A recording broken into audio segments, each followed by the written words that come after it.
The steel in a cheap grill's firebox is thinner than a nickel. But failure point number one isn't even the firebox, it's the lid, and yours is leaking heat and fuel right now. A cheap grill doesn't die all at once. It dies at 6 exact spots, and every one has a fix that costs a few dollars. And it's the same 6 spots whether you spent $150 or $800. That's the part that should make you angry. The expensive grill isn't built to survive these 6 failures. It's built to postpone them and to charge you 4 times as much for the delay. So I went looking for the cheapest way to fix all 6 at once. By the end, you'll have the exact 6 weak points, the $30 of parts that harden all of them, and the one upgrade I'd add if you've got a little more room. Failure point 1 is the one you can't see, and it's leaking right now. Watch the lid on a cheap grill when it's running. See the smoke crawling out of the seam all the way around? That's not steam. That's your heat and your fuel walking out the door. But a cheap grill lid never sits flush, because a tight seal costs the factory a couple of dollars a unit, and they left it off. So it runs hot on one side, burns through charcoal faster, and never holds a steady temp. The fix is a roll of high-temp gasket, the gray self-stick kind made with Nomex fiber. You peel it, press it around the lid or the firebox door, and the leak is gone. The forums all say the same thing on this one. It's the highest impact dollar you'll spend on a cheap grill. And I'm not making that up. Guys do this to brand new smokers straight out of the box. That's number 1, and we're just getting warm. Failure point 2 is sitting right under your food. Cheap grates are thin, and thin is the whole problem. A grate bar under about 5 millimeters warps the first time you really crank the heat, and it cools down the second a cold steak hits it. That's why you get pale, sad grill marks instead of a hard sear. And the chrome plating on the cheapest ones? It flakes, and it flakes into your food. The fix here isn't glamorous, but it works. You want mass. A heavier bar, 7 millimeters or thicker, holds its heat like a battery and gives you that steakhouse crust. Cast iron does it best, but any heavy stainless replacement beats what came in the box. I personally think this is the most underrated upgrade on a cheap grill. That's 2. Failure point 3 is the one you can prove in 10 minutes with a can of biscuits. Here's the test the old pitmasters use. Lay cheap biscuits across the whole grate in a grid, shut the lid, and pull them when the middle one's brown. The ones that are burnt and the ones that are still pale show you exactly where your hot and cold spots live. Cheap grills are full of them, because thin metal and no heat baffle means the fire just blasts straight up in one place. The fix is a cheap heat deflector plate, or even just banking your coals into 2 zones instead of 1 flat bed. Do the biscuit test on your grill this weekend and tell me in the comments how uneven it came out. I promise it's worse than you think. That's 3, and here's where it gets interesting. Now the pattern. Go back through the first 3. The seal, the thicker grate, the heat baffle. Every single one is a cheap part the factory left out to hit a number on the shelf.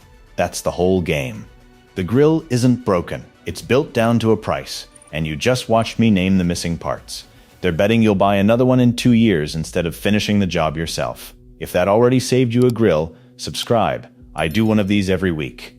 Now the back half of the list is where it gets expensive to ignore. Failure point 4 is rust, and it almost always starts on the outside. The thin factory paint on a cheap grill chips at the welds and the legs, moisture gets under it, and the rust creeps in from there. The fix is a can of high-heat spray paint, the kind rated to about 1,000 degrees, made for grills and stoves. You wire brush the rust off first, then you coat the outside of the firebox, the lid, and the cart. But here's the part most people get wrong, and it matters. You never spray it inside the grill where the flames and your food are. The can literally says not to. It's an outside-only fix. That's 4. Failure point 5 is the fastest and the cheapest, and almost nobody does it. The nuts and bolts holding a cheap grill together are raw steel, and they rust solid in 1 wet season. Then the day a wheel or a handle breaks, you can't back the bolt out to fix it, and a $10 repair becomes a dead grill. The fix is a dab of anti-seize on the hardware, or swapping the worst bolts for stainless. It takes 15 minutes. I get that it's boring, but it's the difference between a grill you can maintain and one you throw away. That's 5. And this maintenance half is the exact stuff I put in the black book I built. Nobody pays me to point at any brand. Anyway, 1 failure point left, and failure point 6 is the one that actually kills it dead. Remember that firebox thinner than a nickel from the start? Here's what finishes it. Ash. Wet ash sits in the bottom of the firebox, holds moisture against that thin steel, and eats through it from the inside like acid. 1 season of never cleaning it out, and you've got a hole in the bottom of your grill that no part replaces. This fix costs $0. You empty the ash after every cook, and you keep the grill under a cover so rain never pools in there. That's the one that turns a 2-year grill into a 10-year grill, and it's free. That's the whole list. So let me pull it together, because the point was never to scare you off cheap grills. And before someone types it in the comments, yes, the $800 grill comes with better steel and a 10-year warranty. I'm not pretending the cheap one is secretly better. But the expensive one still dies at these same 6 spots. You just paid a premium to watch it happen slower.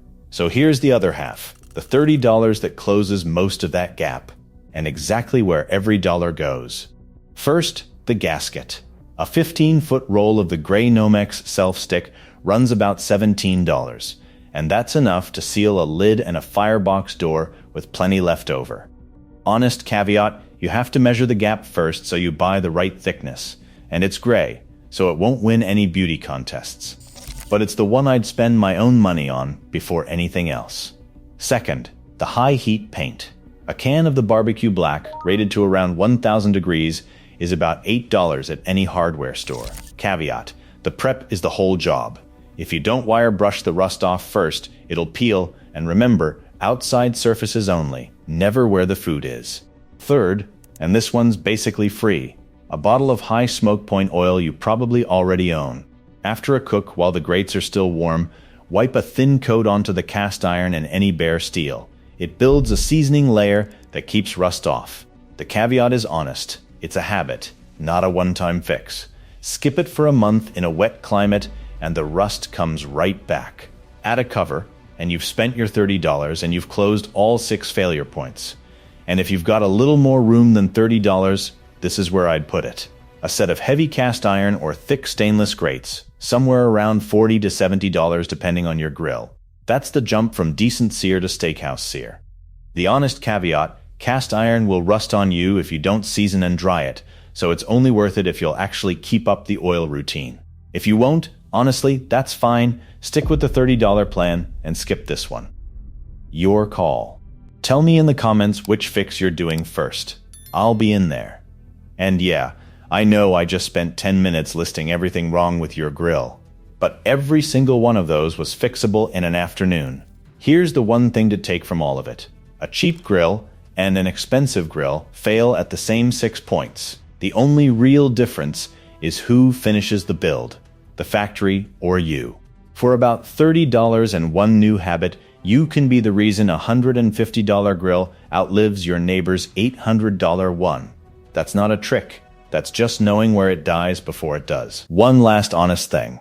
I built the Grill Buyer's Black Book after my own first grill rusted out in 2 summers, and nobody pays me to name a brand.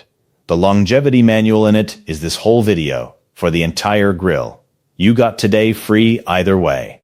But a wrong grill's a $1,000 mistake, and this is $20 once, links below and pinned. The next one's about the bag of wood pellets sitting in your garage, because a lot of those flavors on the label, the hickory, the mesquite, the cherry, are the same oak with a flavor spray on top, and I'll show you the 3 brands that are actually the real thing. YouTube thinks you'll like that one, so go click it. And if you made it all the way to the end, do the subscribe thing.